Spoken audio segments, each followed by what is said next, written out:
An isekai where the main character is not the hero, but actually the Dark Lord himself. Let's get into it.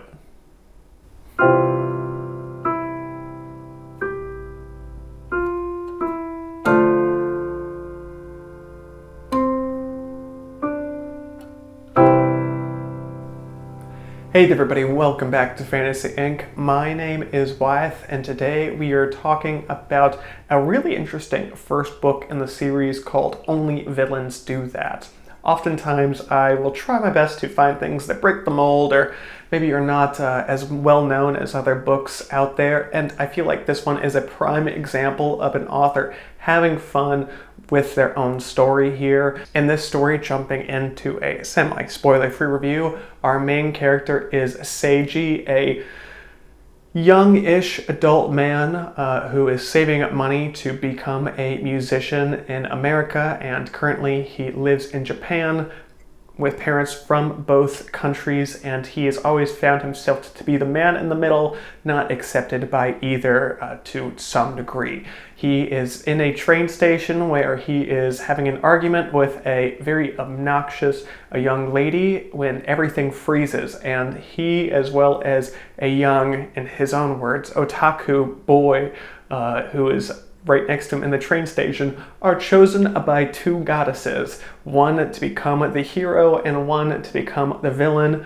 of the worlds that they oversee. And you can imagine that Seiji, the struggling musician with authority problems, is not going to be the hero in this case right here. So these two are swept to this new world where they will be pitted against one another, but first they have to try and build up their power. And Seiji has an interesting way of doing so, bringing people to his own cause, not out of some sense of loyalty, but out of sense of mutual vengeance, which is definitely a theme that is seen in the first book. So I'm going to go ahead and stop the description right there. It is a fantastic read. I really did enjoy it. Some things to keep in mind before picking this one up. It does have some very adult themes, talking about the first profession that mankind ever had. It's talking about the downtrodden, people who don't have too many options, ladies of the night. So yes, a lot of these topics are covered, but it's mainly from these girls aren't having the best time, and it's time for them to take the wheel of power back into their own hands and not let the nobility make decisions for them any longer.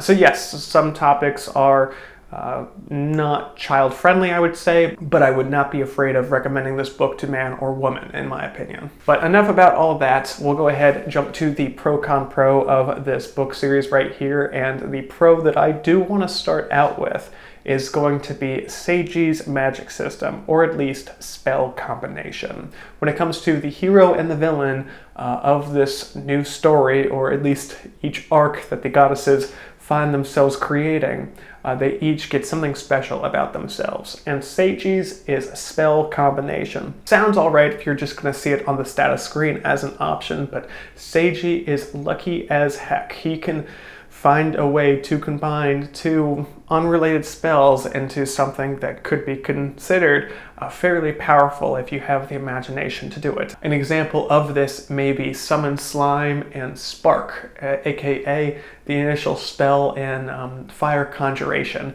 And lo and behold, once he combines those and creates it in his mind, he might have a flammable slime that is able to really do some major damage. So he is able to collect spells as he goes on his adventures, and it allows him not to just get one new spell for every scroll he reads, but actually be able to create many, many more for each new spell that he does achieve, and some of them are fairly gnarly. The con for this series, I'm only on book 1, but I noticed on Audible that the last book, which was book 3, came out back in 2024, I believe, so I was a little concerned when I saw that. I went on over to the author's Patreon. It doesn't look like this project is at their forefront right now. The author is focusing mainly on a project called Horde, from what I did see on the Patreon. I do appreciate that the author does allow people to kind of check out where they're at and not just immediately throw the paywall up, so that is greatly appreciated.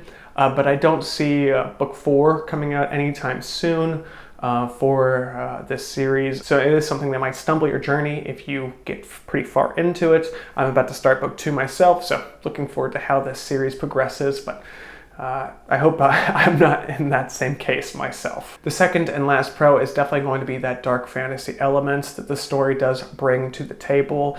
Seiji is not the most moral of villains in this case, not heroes. So he has an interesting perspective that he brings to this world that is ravaged by cruel people, and that cruelty trickles down, and Seiji is able to give a good speech and a good rant when it's showtime for him, as he likes to put it. I say all this to say that the themes that he touches on in his speeches, as well as what he sees as a person coming from Earth to this new world, are fairly jarring.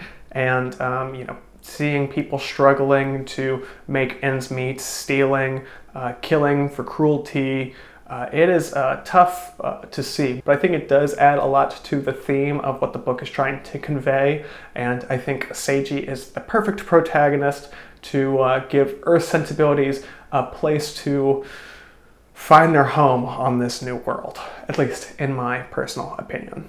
All in all, I was a big fan of book 1, really looking forward to the rest of this series, and I hope that y'all join me on this journey. If you have read the entirety of the series, please be gentle in the spoilers in the comments below, but please, I'd love to hear y'all's thoughts on it.